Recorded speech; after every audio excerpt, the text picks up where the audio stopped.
Hello, bruv. We're back with grandmother's stories. G-Ma.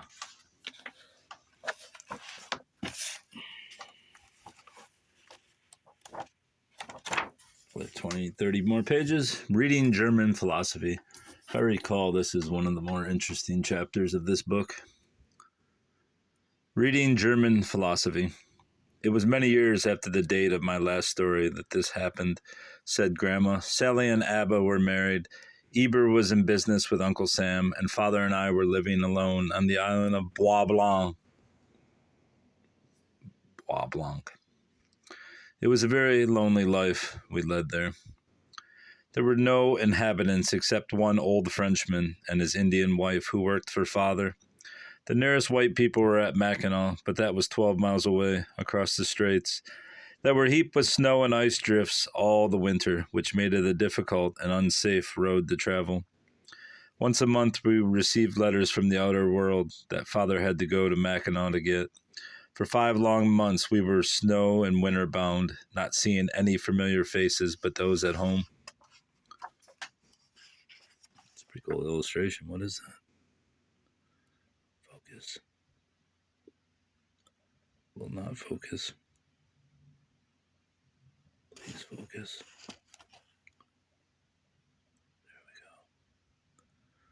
go. Looks like a sea thing. When the ice did finally break up late in the spring, and the first boat came up and close offshore, you may be sure it was welcomed with joy, for Uncle Sam and Eber's boat was sure to be the first, and Eber would come in his brisk, breezy way and tell us news from civilization of himself, of Abba and Sally and the children, and it seemed to renew life within us and give us something to live for.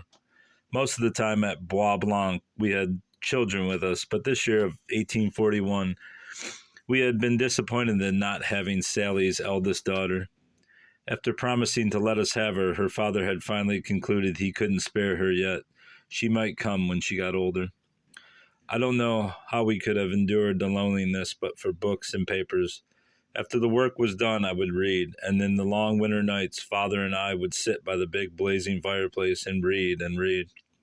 Besides the books we had and the papers we took, Father used to borrow books and magazines of a friend of his in Mackinac. Amongst these was the North American Review, a new periodical at the time. I became so deeply interested in the reviews of German philosophy that I longed to read the books they talked about.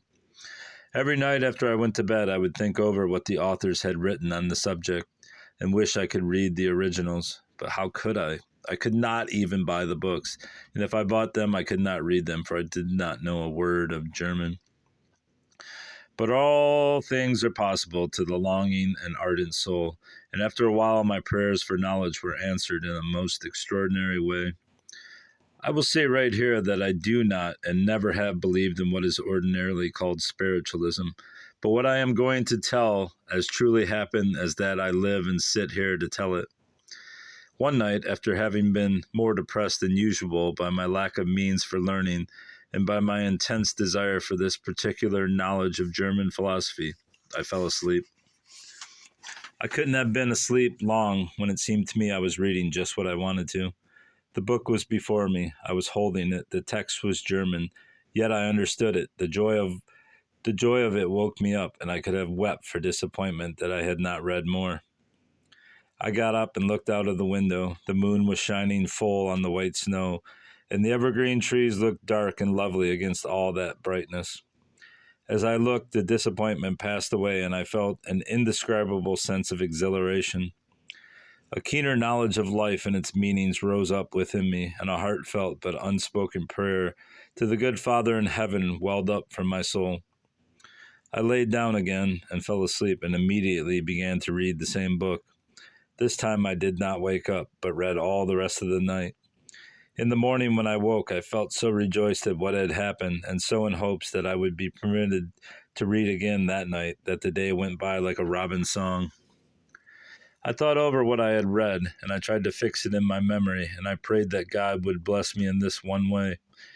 If he never gave me anything more, That night, as I looked out on the peaceful stars before I retired, I again felt that calmness of soul and greatness of thought that we have so seldom in our lives. It is indeed the spirit triumphing over the flesh for a few brief moments. As soon as I fell asleep, I began the book where I had left off and again read all the night. After that, the winter was no longer dreary or lonely, for every night I would read and in the morning wake up refreshed and exhilarated.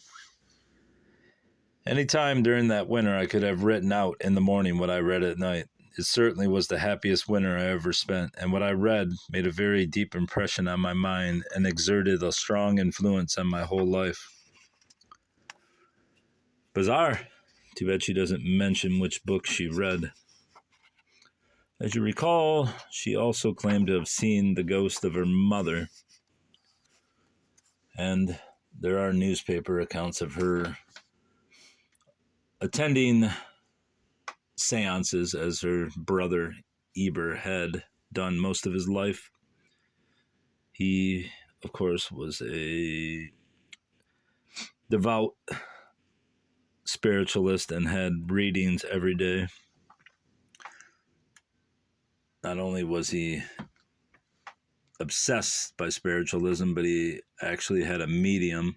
I can't recall her name at this point, but he sold her a parcel of land on his property on Fort Street in Detroit, and I think he built her the house, even though it was claimed to be under her name. He built her a house, and she lived in the house behind his mansion, and and he would insist upon her readings every day, even when she was sick.